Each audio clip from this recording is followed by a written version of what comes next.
The Majority Report with Sam Seder. The destiny of America is always safer in the hands of the people than in the conference rooms of any elite. Sam Seder. They are unanimous in their hate for me, and I welcome their hatred. We must guard against the acquisition of unwarranted influence, whether sought or unsought, by the military-industrial complex. The Majority Report with Sam Seder.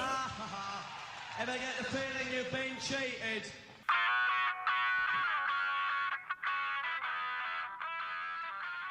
It is Wednesday, April 1st, 2026. My name is Sam Seder. This is the five-time award-winning Majority Report. We are broadcasting live steps from the industrially ravaged Gowanus Canal in the heartland of America, downtown Brooklyn, USA. On the program today, Ido Alam, refusenik, contributor to Local Call, Hebrew language news site out of Israel. Then Emma Janssen, writing fellow at the American Prospect, where she reports on anti-poverty policy, health, and political power on ICE continuing to ravage rural Minnesota. Meanwhile, Trump sits in, the first president ever to sit in on a Supreme Court oral argument on his attempt to end birthright citizenship. And tonight, Trump to address the nation about his U.S. illegal war in Iran as thousands more troops sailed to the Middle East. And the White House prepping America for more oil increases, or I should say more oil price increases. Also yesterday, Trump signs a piece of paper calling for a federal voter list. NFL to keep the Rooney Rule, essentially DEI, despite Florida's warning. Federal district judge orders the Trump regime to reinstate legal status to hundreds of thousands of immigrants who use the Customs Border Patrol One app. U.S. counter-terror officials plan an Antifa summit in the build-up to interfere with the 26th election. Federal judge permanently blocks President Trump from unilaterally defunding PBS and NPR. And that February San Francisco teacher strike, a success 1 month later. Pete Hegseth ends investigation into the pilots who did the Kid Rock and No Kings flybys. And the DOJ drops 23,000 investigations into criminal wrongdoing to do immigration cases against moms and grandparents. All this and more on today's Majority Report. Welcome, ladies and gentlemen. It is Wednesday. Emma Vigeland out today, but nevertheless, we still say that it's hump day because we paid her licensing fee to use that term that she coined. It's all about IP these days. Exactly. You paid her? Yes, she coined the phrase. Oh. Did you not know that? No. Also, just a reminder, we will be sending out later this week, maybe over the weekend, maybe by Monday, a link for members if you want to. And the close off will be, if you become a member by Friday, we will send a link to members with the opportunity for a free Molly Crabapple book about the Jewish Bund. But I would encourage you, if you can afford to, regardless of whether you're a member or not, pre-order her book as a way to try and get that to the top of the, or somewhere on the New York Times bestseller list. Very important book in terms of intervening in this debate in this country as to whether being anti-Zionist is anti-Semitic. There's a long history that is concurrent with the idea of Zionism. That is not just anti-Zionist, but is decidedly anti-Zionist, but in believing that Jews can be Jews and their home is where they live. And so really important book, and certainly worth a read. Gives you a lot of great history about the Bund and Zionism, and in particular socialism, both in this country and in Eastern Europe. So pick that book up wherever your book sales are. You would pre-order it, and I don't know when they ship it to you, but it comes out Monday. So the more pre-orders, the better it does. Donald Trump is addressing the country tonight at 9 p.m. Eastern ostensibly about Iran, but it could be about,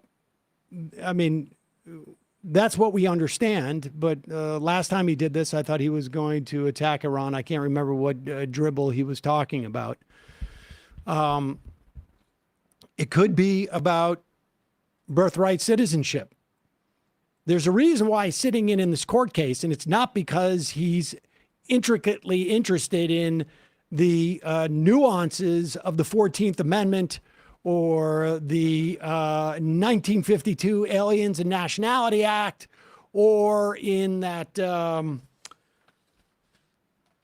the Dred Scott ruling, or the Wong Kim Ark ruling that edified the idea of natural born citizenship. It's because he wants to show his people that he hates immigrants and that he has a national unity purity project. Or he could announce tonight that we've won the Iran war and he's pulling all of these troops that are still headed towards the Middle East. We now have the 82nd Airborne seems to have arrived, all of those personnel. And now it sounds like there's another 6,000 naval personnel headed towards the Middle East. That doesn't sound like they're about to announce victory. He could announce we're going to take Karg Island and then announce victory. Or he could pretend that somehow Iran represented an imminent threat towards us. It's hard to know, but they're sending out some semi-backbenchers to sort of test out talking points. Here is Rich McCormick, Republican from Georgia, on the Todd Starnes show. Real open mic for this. Starnes is what? Is he still? Is he right for the National Review, or did he? I can't remember. This is on Newsmax 2. But this is on Newsmax 2. This is where you can get away with this. Rich McCormick has been reading some interesting history books. Yeah, I don't want to have boots on the ground, but also I want to have all options on the table. One of the things we've done poorly in the past is we do this thing called limited warfare. It's never worked for us. When we go to war college or we do command and staff college, we always learned that the worst kind of way to fight any war is to do it half-assed. We were horrible in Afghanistan and Iraq until we did surge ops, and then we won. We were horrible in Vietnam until we did Thunder 1 and Rolling Thunder 1 and Rolling Thunder 2, and then we won. As soon as we go half measures, we lose popular support. The faster we get this over, the better. If we seize Karg Island, that is technically boots on the ground, it can be done almost flawlessly. We have enough firepower that would be very easy to defend. I know nobody wants to see that, but at the same time, we can choke them off, end this war, and get back to business so that everybody's gas prices come back down, and so they're not funding Hezbollah, Hamas, and the Houthis. The people will be happy. But the longer we drag this on, the more frustrated the people will get, and the less support we'll have. So for those of you at home who have been under the impression that we had a Vietnam syndrome in this country that right-wingers would bemoan, which basically kept the United States from entering new wars, ostensibly, that was because we won so much that people were tired of winning. The Afghanistan war, remember? We fought the Afghanistan war to defeat the Taliban. Who's in charge now? That's a good question, Brian. It's actually the Taliban. Winning. We were in Iraq for 20 years. I guess Saddam Hussein is dead. And the biggest winner in Iraq, if it wasn't for ISIS, maybe, would have been Iran. So it's interesting. What wars did we lose? What wars is he talking about that we lost, that we only would have? Might be the only war he thinks exactly. they lost. It sounds to me, if they're getting this specific about boots on the ground in Carg Island, that's what the plan has been floating around is. Here's Donald Trump yesterday already prepping the idea of like, look, gas prices go up, but then they go down. Here is, it just gives you an insight into what, I don't know, little thinking is going on behind the scenes. The first one affects Americans here at home, gas prices. Today they hit $4. We have $4, yeah, and we have a country that's not going to be throwing a nuclear weapon at us in 6 months. But Americans are feeling the effects in the interim. And they're also feeling a lot safer. What is the plan to bring them back down? All I have to do is leave Iran, and we'll be doing that very soon. And they'll become tumbling down. And stock prices were up today almost to a record because they know two things. Number one, we have a safe country. We had to take a little detour because we had a madman named Khomeini who sadly is no longer with us.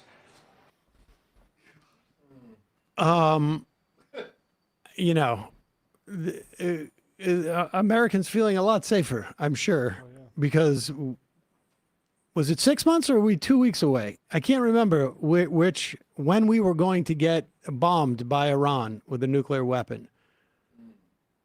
It was probably 2 weeks away from having it and then 6 months to detonating it. Although what could have happened in the interim is that someone could have teleported from Iran into a Waffle House with a nuclear vest. So we will find out tonight. Well, all I can promise you we're going to find out tonight is whatever he talks about. That's what we're going to find out. I don't think it's quite clear that we're going to have an answer as to what we're doing but I will say this. I think if he announces that, in fact, there's some type of military operation that is going to involve ground troops, buckle up, because we're going to be there for, I would guess, years to come. Once there is that level of commitment, the whole blob takes over. I mean, we're already starting to see it. We started to see it rather early. Mattis, a week or two ago, was saying we can't leave Iran in control of the Strait of Hormuz because now they're going to charge tax on everybody. We started to see it. Colin Powell once said about Iraq, you break it, you own it. And I mean, Trump is oblivious enough that he could pretend like we didn't break it and just walk away and just go, they're getting charged more for oil. It's okay. But it sounds like he's been convinced that taking Carg Island would be easy and that it would choke off Iranian oil sales enough that they would immediately capitulate and agree to not use the Strait of Hormuz as a leverage point in ensuring no more future attacks on them. And then once we've got troops on the ground there and U.S. military personnel start to die, I mean, it's also quite possible they may end up sending paratroopers into various parts around the country. I mean, who knows? But I suspect that what we're going to see is going to happen over the next couple of days. Although tonight would be a weird night for him to announce an invasion, because you still have the stock market open tomorrow. When does it close for Easter? I'll check, but I assume Thursday. I'll check. All right. Well, we're going to take a break in a minute, and when we come back, we'll be talking to Iddo Elam. He's a refusenik and a contributor to Local Call in Israel. Get a sense of what the activist anti-Zionist left in Israel is making of both Israel's incursion into Lebanon, this war with Iran, the ongoing killings in the West Bank, shutting down of aid to Gaza, and this new law passed by the Israeli Knesset to basically have a two-tiered system of capital punishment, where de facto, this is what the experts in Israel say, the de facto implications of that law are that Palestinians are subject to hanging as opposed to Israelis. So much so that the Israeli politicians were going around wearing little noose lapel pins. And then we'll talk to Emma Janssen, writing fellow at the American Prospect, on a great piece she did looking into ICE's rampant involvement in rural Minnesota. We don't hear much about it because there's just no media there. She went in to write a piece about it for the Prospect. It's a really great piece. We'll talk to her about that. In the meantime, over the past year, I would say really almost timed exactly when Donald Trump won the presidency. So maybe it's been closer to a year and a half. My health habits went out the window. Hard. I didn't eat well. I didn't sleep much. The one thing I had going for me was the peace of mind knowing that I was taking a healthy daily multivitamin and hitting my key nutrient goals that way, including my vitamin D goals. I started taking Ritual a couple of years ago, and I've told the story many times, but perennially, when I go in for my annual checkup with my doctor, he would say, you've either got to get more sun or you've got to take vitamin D. And I knew I wasn't going to get more sun. So I would go and buy some vitamin D, and I would take it for a month, maybe. And then I would run out, and then I would never take it again. So the two things about Ritual that really first hooked me, because I wasn't terribly conscious about what I was putting into my body anyways, was that they'll mail it to you every month. And so you never have to worry about it, about running out. And that it's easy on your stomach, so you don't forget to take it. Because what happens with me in the morning, I see my vitamins, and if I knew it was going to upset my stomach, I wouldn't take it. I was like, I'll take it later, and I would never take it. But the upshot is that Ritual's Essential for Men is a great multivitamin with 10 key ingredients, or I should say nutrients, including omega-3 DHA, which my doctor ultimately told me to take because it's good for your brain health and your heart health. Vitamin D3 to support normal muscle and immune function. It is gentle on the stomach. It has a minty essence in every bottle, so it's easy to take your multis every day. And all their stuff is traceable. So you know where it comes from. Instead of striving for perfect health, aim for supporting foundational health. Save 25% on your first month at ritual.com/majority. That's ritual.com/majority for 25% off your first month. We'll put the code in the YouTube and podcast descriptions. Also, this episode of the Majority Report is brought to you by Wild Grain. Wild Grain's the first baked from frozen subscription box for artisanal breads, seasonal pastries, and fresh pastas. Unlike store-bought options, Wild Grain uses simple ingredients you can pronounce in a slow fermentation process that can be easier on your belly and richer in nutrients and antioxidants. There's no preservatives, no shortcuts, plus all items conveniently bake in 25 minutes or less with no thawing required. Wild Grain boxes are fully customizable. They have a variety box, they have a gluten-free box, they have a vegan box, and now they have a new protein box. And I will tell you, with Passover coming up, I had no choice, but I had to make all my Wild Grain stuff this weekend. I served a bunch of it for the brunch I had after Saul's bar mitzvah. You know, all the family that was in town leaving on Sunday. And people show up, and I've got fresh baked croissants. I've got fresh baked, what do you call those? Well, I had pumpkin muffins, but also biscuits. I had fresh baked biscuits. Ooh, and they people are like, shocked? people were like, what the Who are I'm you? Like, I'm like, it's Saul's bar mitzvah. I'm going full out. Like, and I saved some of the good stuff, like a couple of the cookies, and I have like I didn't serve the ham and cheese things at the bar mitzvah. You can get that. A lot of conflicts in that A lot of conflicts in that one, but I was able to finish off this weekend. I mean, all this stuff is so fantastic. The house smells great when you cook fresh bread, and it's delicious. I mean, honestly, it's delicious. Having fresh bakery quality bread, pastries, and pasta at home without having any trips to the store and without having the mess that's involved in actually like mixing all this stuff up. Imagine it now, and don't take my word for it. They have over 40,000 five-star reviews. They've been voted best food subscription box by USA Today for 3 years in a row.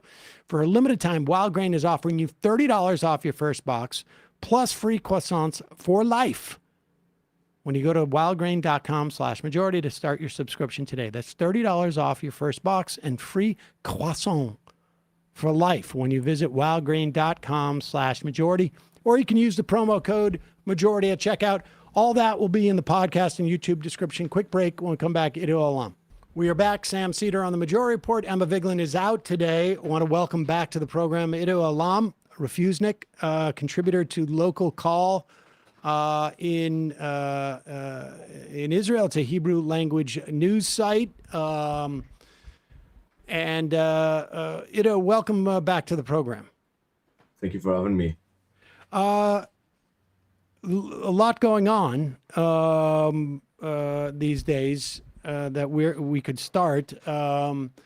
There are Israel is now essentially occupying southern Lebanon. There's still denial of aid in Gaza. The military seems to be more aggressive in helping settlers attack Palestinians in the West Bank. And of course, the attack on Iran and this law that was passed yesterday. I guess from the perspective of, I'm curious from your perspective as a refusenik, as a leftist, as an anti-Zionist, where is the Israeli public? It feels from our perspective like their perspective has hardened rather than like expanded in terms of like dissent. Yeah, so first of all, most of the Israeli public is in Passover Seder, but me and you are not. Anyways, I appreciate that. Happy Pesach. I'm going tonight, but you're ahead of us. Yes. I'm also later. You see me in my festive clothes now. Anyways, I would say that in the first week of this war, I think it was literally like almost all in the polls of Jewish Israelis that supported the war. Now it's a bit less. More and more Israelis are waking up, not in the numbers that we want, but at least you can see in Tel Aviv and in the other cities, the protests growing from week to week. We've seen at the start of the war, we had the protest in Habima Square in Tel Aviv. We were only 20 people, then we were 75, then 200, then 500. And this past Saturday, we were already 1,500 people, something like that, with 20 other protests across the country, specifically against the war. So there is people that are tired of it. Many people are tired of this war because there is a cost. Just today, for example, because it's Passover, we woke up at 8 a.m. to 3 consecutive sirens. Then during the day, we had 5 more. Tonight, we had 3 more. I really hope that we won't have one during this interview. But every day now, we have rocket sirens. We have rockets that actually fall because our Iron Dome is not what we are told it is. So you do see some of the more liberal, center-left people that supported this war because obviously they have been indoctrinated into believing that Iran is the biggest threat. Now a bit going back, a bit maybe thinking about it again. Well, we don't hear much by way of missiles that make it through the Iron Dome. I mean, do you have a sense of how many have landed in Tel Aviv or in other major centers around the country? So yeah, I mean, media censorship here is quite difficult. Even we don't really know. If a missile falls, for example, on an IDF base, I wouldn't know probably unless it got leaked. Tel Aviv has been targeted quite heavily. I know of at least, I think, 5 rockets that fell around the Tel Aviv area, but that's not all because obviously these are huge ballistic missiles. Some of them explode in the air and release small missiles. We have seen a lot of that happening. One of those small missiles missed my apartment by literal, like a few degrees in the air. And you have many shrapnel that falls all the time. And when a shrapnel of a ballistic missile falls, it can destroy a whole building. It can kill people. So you do see quite a bit of landing sites around the Tel Aviv area and in general in Israel. But obviously nothing compared to what's happening in Lebanon or in Iran. Here it's only the few that make it out. But the majority do get fired in the air by the Iron Dome. And even those that fall usually don't cause casualties because almost everybody has bomb shelters. Many people actually don't, but obviously those are the people in society that the government doesn't care about, like Palestinian Bedouins in the Negev or very low class people even in Tel Aviv. Many old buildings, for example, don't have bomb shelters. Lastly, and then we can move on from just the specific, but has there been any change in the rate in which these missiles make it through? Because some have suggested like there's increasingly that Iran has adjusted its strategy and that increasingly like the number of Patriot missiles, like that weaponry is starting to be rationed in some fashion. I don't really know if, you can see more rockets falling because we don't have enough counter missiles or if Iran somehow figured a way to fire them more precisely. At the start of the war, you saw just on the first few days, a few very bad rocket sites in Tel Aviv and the area. That was because there was a lot of sirens in the first few days of the war. Obviously, in the weeks in between now and then, there was a bit less fire by Iran, but Hezbollah joined on the north, so the north is basically all the time sirens. you do see a bit more in the past week, I think, a bit more actually that make it through. But I can't really say if that's true or just a feeling. But today specifically, you saw a giant amount of attacks. It's because obviously most people are on holiday, most people are going from one city to their parents or whatever. So you saw today a lot of rocket attacks, and in the past few days, not very much. You had a few days that even didn't have one. And so, what is your sense? I mean, there is a lot of censorship in the context of the Israeli press.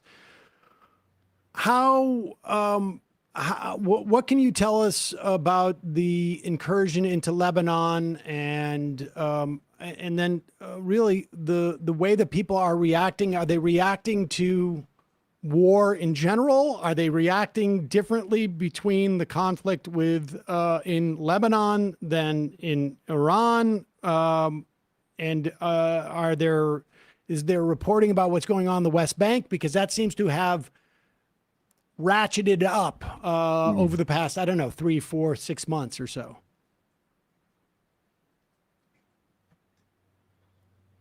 So yeah, I mean, with Iran, we have been told and sold this lie that they are, very nearing and always on our doorstep threat.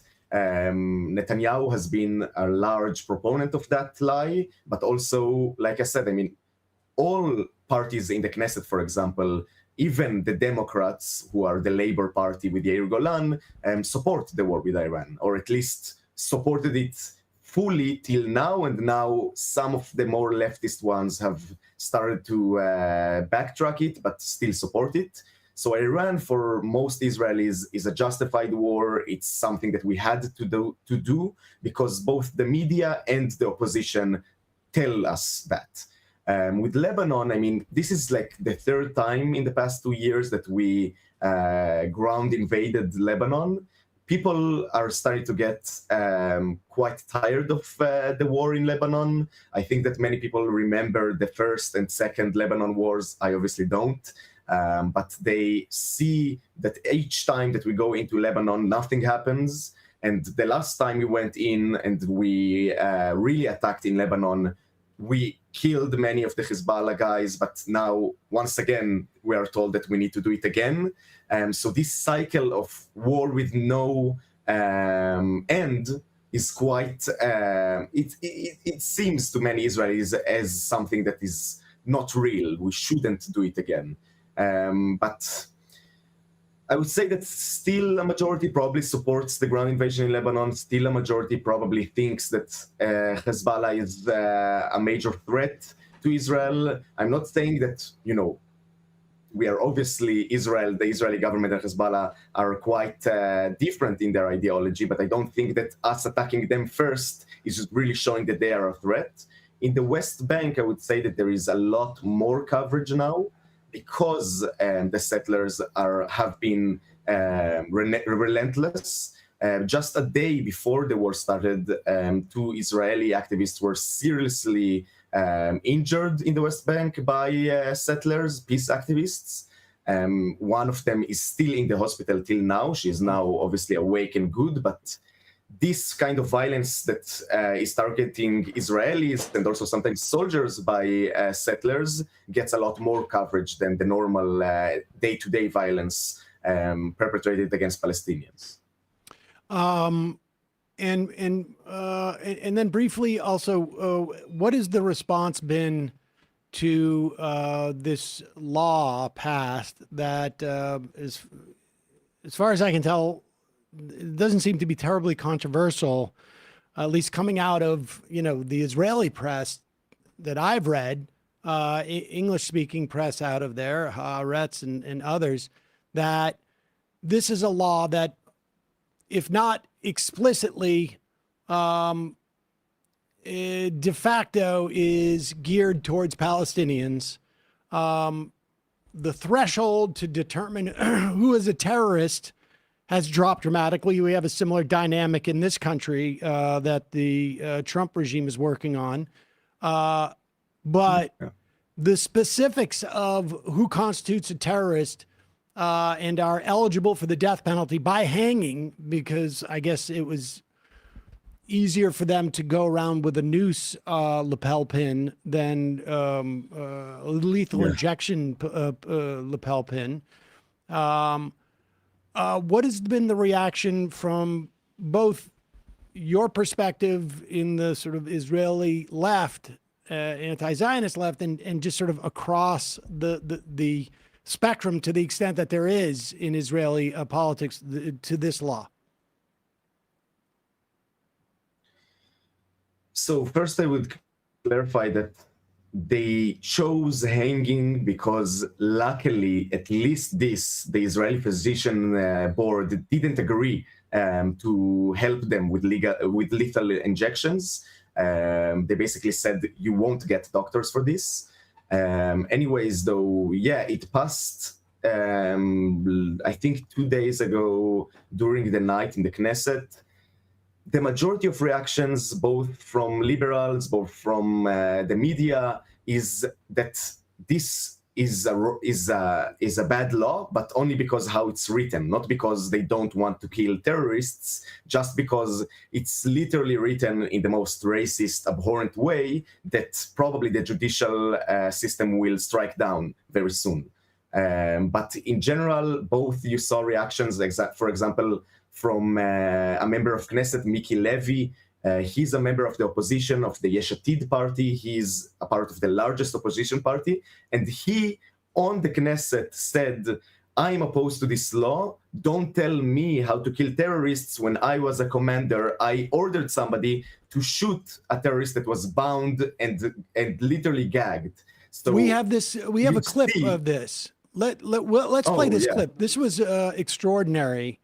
He is arguing, and I'll read the translation. If any of it's wrong, it doesn't sound like the way that you've characterized that this translation is wrong. I haven't seen anybody have any contention with it. He's arguing essentially that the problem with this law is that you're making a show out of killing these people, when what you really should do is do it quietly, like I did on the battlefield. Summarily, without any, trial or anything like that. And that is extraordinary that this is the centrist making this argument. We'll play this clip. I'm telling you, since I was a company commander and until I was a district commander, my legal advisor would always gasp when I would say in the briefing, terrorists should not be neutralized. Terrorists should be eliminated. That's what I said, and I stand by my statement. The moment there is intention and a weapon, you kill to avoid being exposed to continued danger.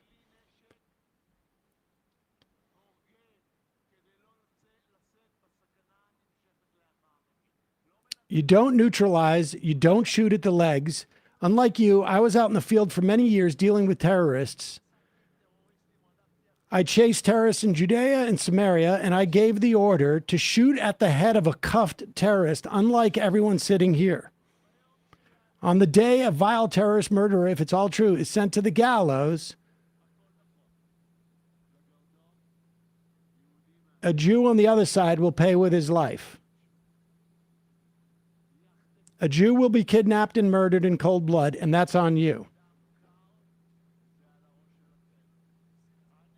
I, unlike you, I was there in the field. I, unlike you, gave an order to shoot a terrorist with his hands cuffed behind his back in the head. That's I'm an Israeli and this is my liberals. Yeah, that's like... It's stunning. Yeah, he did clarify that the terrorist had an explosive belt, but it seems that he was already cuffed, so I don't see what was the threat. And also, he said that he will be okay with killing all the terrorists, not only those with explosive vests. I mean, it's hard for him to go out there and say, my credibility is such that I'm willing to kill a terrorist without trial, without anything other than, and with their hands behind their vest. For him to come out later and say, I killed them because it was a threat. I don't think so. Like, I mean, it doesn't make sense unless we take him for what his first words were. I mean, how do people react to this in Israel? I mean, we like the leftists like me are obviously against it. Yesterday we held a protest outside the Knesset. We built and brought a hanging noose, and the fellow activist was arrested when trying to put it in the middle of the road. We were only about 100 people, and we were beaten by police. We were shot at with water cannons, point blank. They also injured many photojournalists because they don't care. Besides us, the majority of people truly don't have a problem with the law. They don't have a problem with killing terrorists. They have a problem with the way that it has been passed, maybe the way that is written, because technically, actually, we already have a death penalty in Israel. This law is basically meaningless, but it's like serves as another way to let the government basically decides who to kill, when to kill, and how many. And obviously, that's abhorrent, that's horrible. And the fact that it has been passed together with Israel Beitenu, the Russian opposition party that voted for it. That's the part that we are truly against. I don't care if it, we are already killing thousands of Palestinians. We're already killing Palestinians in prison too, by disease, by neglect, by torture. So this is only symbolic mostly. But I do care that this is a clear, abhorrent show of fascism. I don't want this kind of laws to be representative here. I don't want Palestinians to fear for their life. By calling them a terrorist, they will be sent to die. They are calling the opposition, the Arab opposition, terrorists. So who is a terrorist anymore? Lastly, and I know I want to let you get to Pesach dinner, but what's happening with the protests? Like, I mean, as frustrating and demoralizing as what's happening in this country. One of the things, at least in this era, and I went through this during the Iraq War era, is at least that like there seems to be the majority of the country, to the extent that they care, are against our attack on Iran, and largely like there seems to be pushback, significant pushback. We had biggest protest, No Kings protests, ostensibly about the sort of the authoritarianism and the sort of fascist turn. We had in Minneapolis a huge pushback against what our fascist thugs were doing towards immigrants. What does it feel like to be fighting this battle in Israel? I mean, both in terms of like the material repression, but also just the looking around and the isolation there you must be feeling at times with everybody seemingly to be on board with this stuff.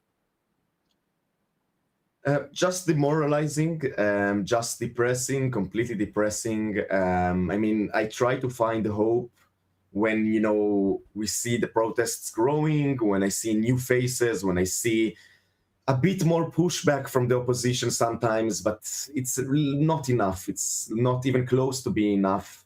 I mean, we have been protesting now for a month. We were in the streets in Tel Aviv when nobody wanted to join us, when police were beating us, arresting people, when the people, when literally on Twitter you saw everybody telling us it's against the guidelines, you shouldn't be protesting, you shouldn't be gathering above 50 people because the army said so. Even though we have been protesting above a literal bomb shelter, one of the biggest in Tel Aviv, there is no reason to attack our protests unless you have a problem with our message. Just this Saturday, for example, we were beaten completely. Many of my friends were attacked by police. I was dragged by four border police officers on the ground by my hands. I have purple markings still here and on the other arm to show for it. It's quite depressing. It's horrible. I still can't believe that what once was the peace party of Rabin, for example, the Labor Party, what remains of merits within that party, that those people cannot say stop this war. They cannot bring themselves to say stop this war. In these protests, only the members of the Hadash party, the Jewish Palestinian Socialist Party, are present. It's quite horrible. But yeah, I mean, I do want to leave on a bit of an optimistic point, because we are growing. We saw from 20 people now to 1,500 in Tel Aviv, and at least 1,000 more in 20 plus locations across the country. People are getting tired of this. You see that in the polls, you see that on the streets. Maybe if after this Seder is completely destroyed by rocket sirens, more people will be against it. It's quite sad that we have to pay this price to be against this imperialist aggression in Iran. But I really hope to see on this Saturday, we're holding another protest, already thousands more in the streets. Because if we don't push back now, you will see Bibi and Trump try their best to take what's little left in Iran and finish the war quickly. And that would be horrible for the region, horrible for us, horrible in Lebanon as well. You see Gaza level, genocidal level destruction in Lebanon. That's absolutely horrible. And yeah, everybody kind of in the world also forgets about the Palestinians that are now facing death penalty, genocide, ethnic cleansing once again, and have never stopped facing those things in the past years. So I really just hope to see this protest movement growing, see more people joining us. And obviously, I invite people in the US to join us.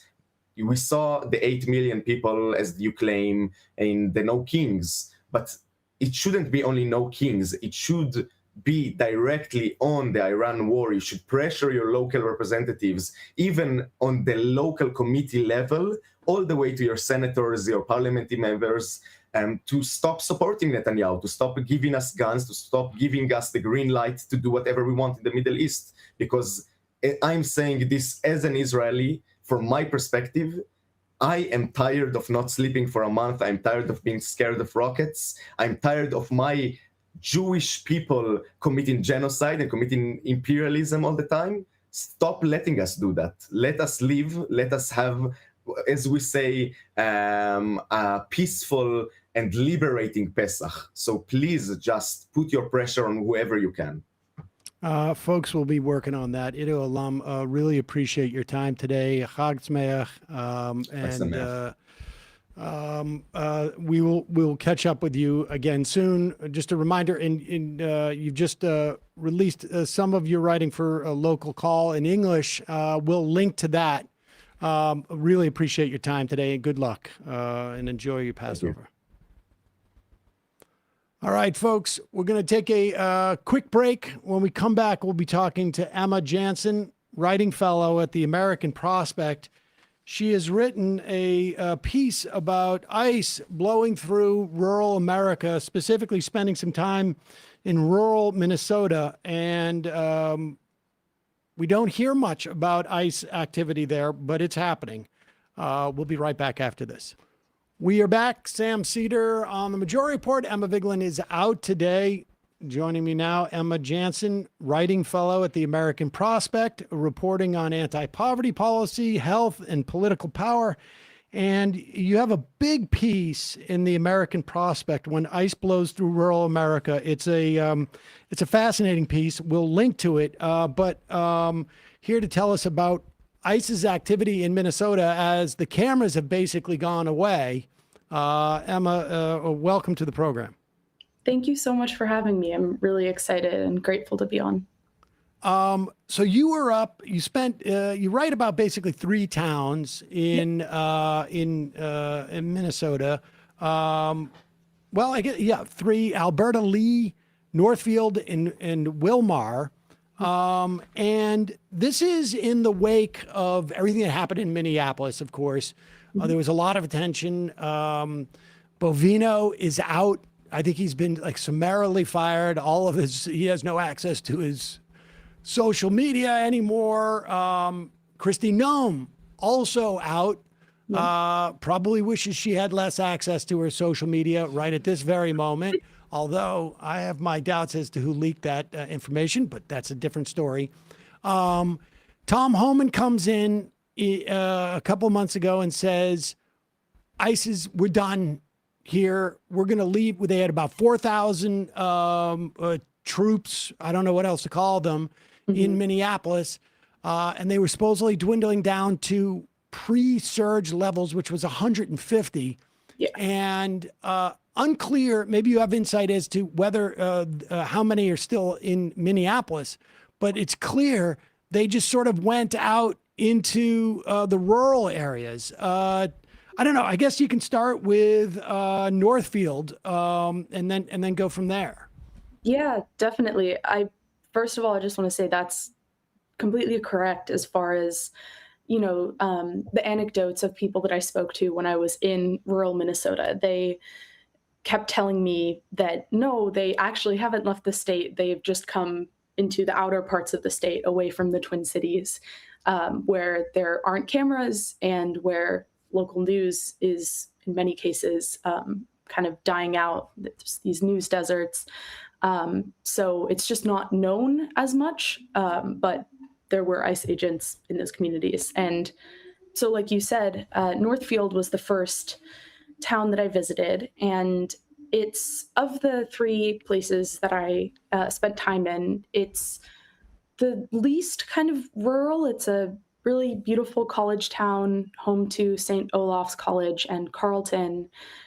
So they have a bit more of that kind of infrastructure of resistance already there because it's a fairly liberal community. It has all the resources of a college town. But the activists and faith leaders and just community members in general that I spoke to in Northfield really confirmed what you were saying just a minute ago, which is that you were hearing in the news around the time that I was there, late February, that the drawdown had happened, that things were much less severe in Minnesota, but that wasn't matching up at all with what people on patrols out in Northfield actually saw. They were still seeing the same number of ICE agents, the same cars that they had been tracking in their community, and the effects were still very much lingering. For example, there's one small business in town that when I was there, I drove in and I saw it was completely shut down, darkened windows. There was like brown, almost newspaper paper covering the windows so people couldn't see in. And that was ongoing. Things had not snapped back to normal, even though there had been this kind of rumor about a drawdown. And we should say the population in Northfield is about 20 some odd thousand. I imagine summer it's a little bit less or more as a function of the colleges. And so give us a sense of like what the immigrant populations are there. And like why that might be a target. It's only about 50 miles away from the Twin Cities. Is that right? Yeah, it's quite close. It's quite close. It's less than an hour's drive away. So I think in Northfield, my sense of the kind of immigrant population and just the dynamics in that town is that the majority of immigrants would be Mexican-American, Hispanic, Latino immigrants. In other parts of the state, you also have a big Somali population. Of course, that was talked about a lot. And you also have the Karen community, which is an ethnic group from Myanmar. So in the state as a whole, my understanding is that those are kind of three of the main groups that have been targeted by the ICE surge. And in Northfield, from what I heard and from the people I spoke to, some of the biggest groups that were actually feeling the impact there were Hispanic immigrants. And are there specific industries? I think it's in Was it in, there's a processing plant in one of the towns that you went to, but what about in Northfield? Is there a specific industry? Like, I'm curious in terms of like enforcement actions, how does that change town to town or city to city based upon like the sort of almost like the density of immigrant workforce at different places? Totally. That is something that I really heard a lot from people in these 3 different towns, which, as you kind of gestured to, they all have these different dynamics based on what the immigrant populations there are, what kind of workforces are biggest in those towns. So in Northfield, my sense is that it's less industrial than the other 2 towns that I visited. So, for example, Wilmer has a big Jenny O processing plant. So that's turkey mainly, and that is up kind of in the northwestern part of the state. And then the other town that I spent some time in was Albert Lee, and then its neighboring town, Austin. And those 2 towns are really centered around Hormel Foods, which has a lot of pork processing. So there's actually an interesting dynamic there as well, which is that up in a town like Wilmer, which doesn't process pork, it processes turkey, you have a much greater population of Somali workers because they don't work with pork because of their faith. So in Wilmer, a lot of people being targeted were Somali just because there are more Somali immigrants there.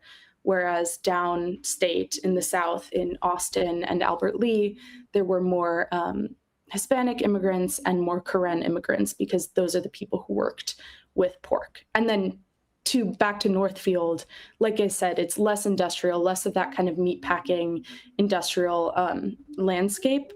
I heard stories primarily about people being targeted, either workers in the service industry at restaurants, that was a big one, or folks who are just kind of living on the outskirts of town where it's lower income, more working class, people being targeted outside of medical centers, people being targeted at truck stops near the Family Dollar, in some lower cost apartment complexes in Northfield.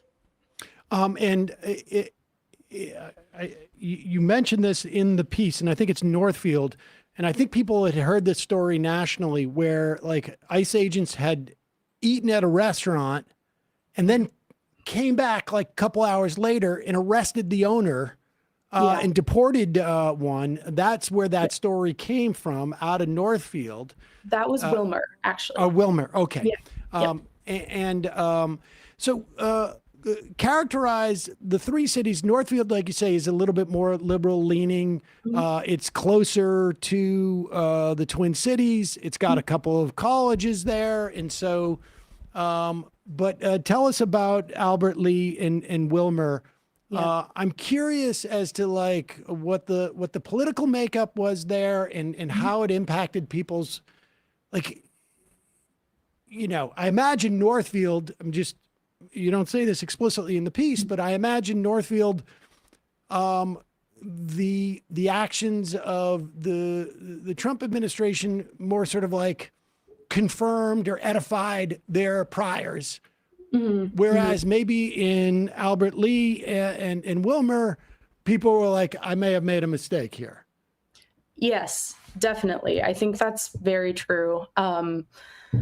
In Northfield, like I said, there was sort of some pre-existing infrastructure around mutual aid for anyone who was experiencing economic instability. And that was leveraged really powerfully in this moment, specifically to help immigrants who were sheltering at home and folks who were resisting ICE.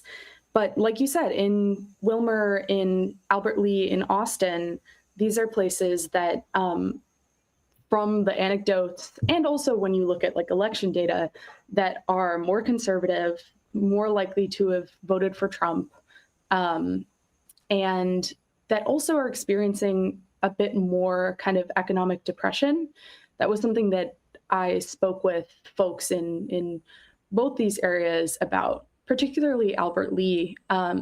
They have really struggled, Albert Lea and Austin to some extent, as there have been a number of plant closures of these meatpacking plants in recent years. And just, it's kind of a story that we hear a lot about these Midwestern towns where the work dries up and it kind of foments a lot of, conservative leanings, and can sometimes really just spark this like racial hatred of the, long-term white residents of the town feeling as though they're being replaced by immigrant workers. I definitely got a sense in Albert Lea that there were some undercurrents of that in those towns. But at the same time, that's not to diminish the people who are doing all the work resisting ICE in those areas. They, despite not having the pre-existing groups and infrastructure and just lines of communication that a town like Northfield or Minneapolis and St. Paul had, they were able to put together these incredibly complex and just really enduring networks to get kids to school, bring people groceries, make sure that people could carpool to work safely. All those sorts of things that we heard were happening in places like Minneapolis and St. Paul were also happening in these smaller towns. And I imagine in the context of a smaller town, it's harder to do that. Yes. You can have people who are sheltering at home or hiding out in like a neighbor's, house. In a big city, it's easier to get lost on some level and not stand out. But it seems to me like much more obvious in a small town, I'm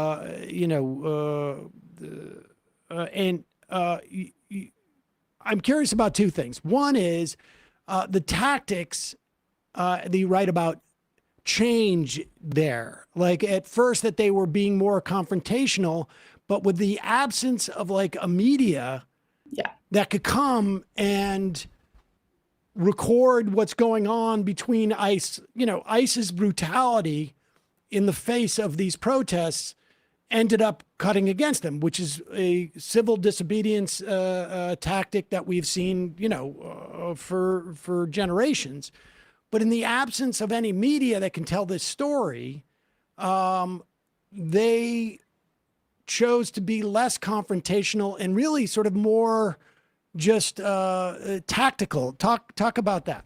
Totally. And just before I kind of get into the techniques that folks were using, you're completely right when you say that it is much harder to hide in these small towns where a lot of people know each other, and there are only, say, like 2 or 3 apartment complexes where lower income people work. Or, for example, in Albert Lea, there's 1 or 2 like mobile home communities that everyone knows. These are places where a lot of immigrant workers live. So like you said, much harder to hide. And then also just a pure numbers game, fewer people to go deliver groceries or, raise money to help someone make rent.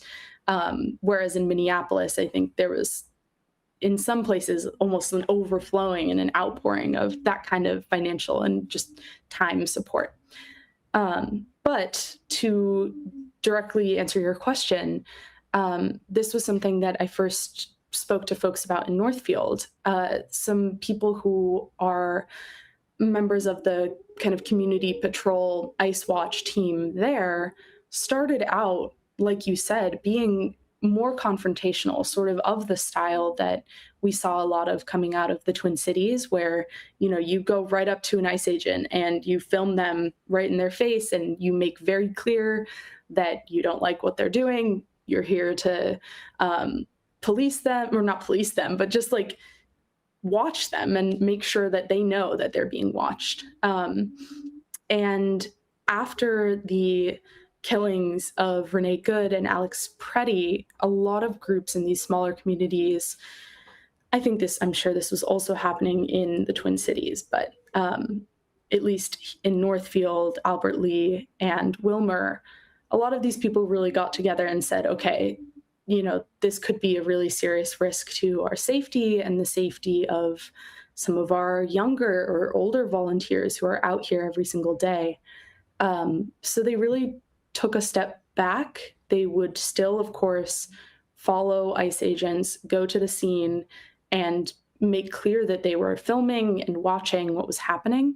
But they did it more from the sidelines, both to protect themselves and also to protect the victims of the ICE agents, because they could tell that the more that they, as ICE watchers, really kind of got in the faces of the agents, the agents would escalate, and it would kind of amp them up, and that, of course, would then be transferred onto the person who was being arrested or assaulted by the agents. So it was both to protect the volunteers, but also to protect the people who were being arrested, just to kind of de-escalate as much as humanly possible in that situation. And you don't have the same leverage of having 25 or 50 or 100 people around you that can intervene or report out on what's happening. I've walking in New York City, the sense of if an ICE agent came and grabbed someone on the street, there'd be 200 people on the street in a number of minutes, as opposed to being out in a town with 15, 20,000 people. Somebody might not drive by for 20 minutes or something. No, totally. What can be done? I'm curious, has, particularly in the Albert Lee and in Wilmar and Austin, where you might have had people who were more conservative, more likely to have voted for Trump, more prone to having some type of resentment towards immigrants. Has the attitudes of the people that you spoke to politically changed at all? Or is it basically just the rump of liberal-oriented people or handling this stuff, and the other folks there are like, good, this is what I voted for? I think it's unfortunately a bit of a mix. Also, I apologize if you can hear the wind. Chicago is like... You're in Chicago. Exactly. It works. It works. Yeah. So I would say it's really a mix from what I heard. I did hear some stories of, let's see, I heard some stories in Wilmer that were really moving. So one of the people in Wilmer that I spoke to, his name is Willie, and he is a member of a law enforcement motorcycle club. So he hangs out with a ton of like ex-military, ex-police, ex-firefighter, ex-paramedic guys. And you can kind of envision what that vibe is like. It's not necessarily the most like bleeding heart liberal group out there. And so Willie is Mexican-American, and he owns a restaurant in downtown Wilmer, which unfortunately, you'll read about this in the article, but he had to shut it down, at least temporarily, because no one was out on the streets. Everyone was sheltering from ICE, and just business costs were too high. But all that aside, when it was still open over the holidays, Willie was talking to some of the guys in his biking group and was like, hey, I'm hosting this holiday fundraiser, but I'm really worried that, this could be a target for ICE. And these guys who are pretty, conservative, a lot of them, not all of them, but a lot of them are, Trump voters, folks who may broadly kind of support the ideas of this immigration enforcement. They set up in like a radius around Willie's restaurant right in front of it, and then also like a 2-block radius away, just to kind of be on alert and show that they were there in support. So you have stories like that are,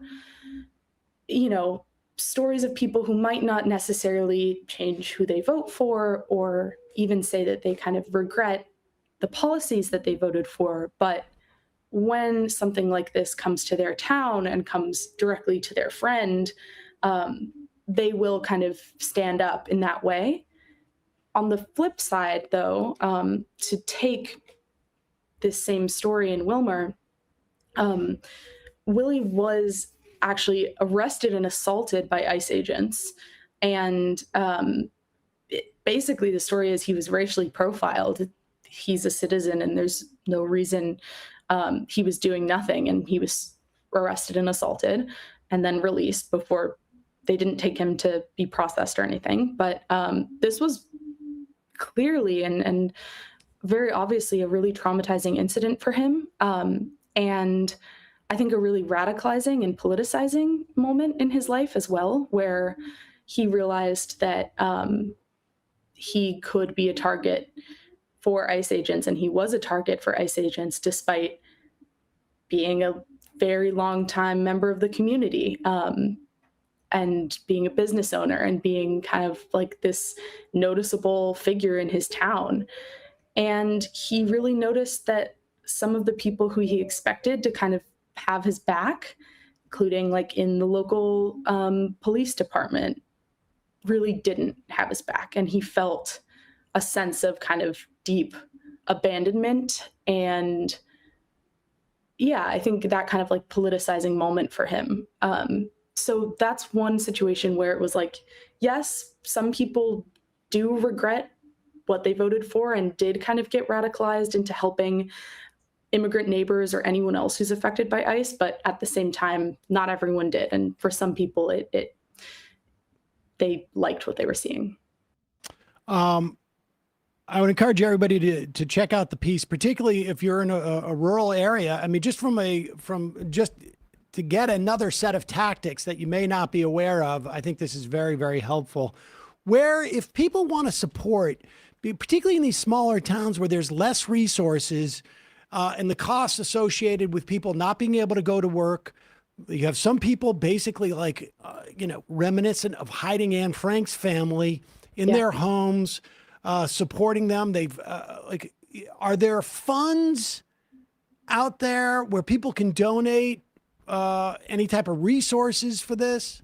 Yeah, there definitely are. In the case of a group in Northfield, I do have a link in the article to one of those funds. And then I think one of the issues with some of the smaller, more rural towns, like I've kind of been harping on, there's less of a centralized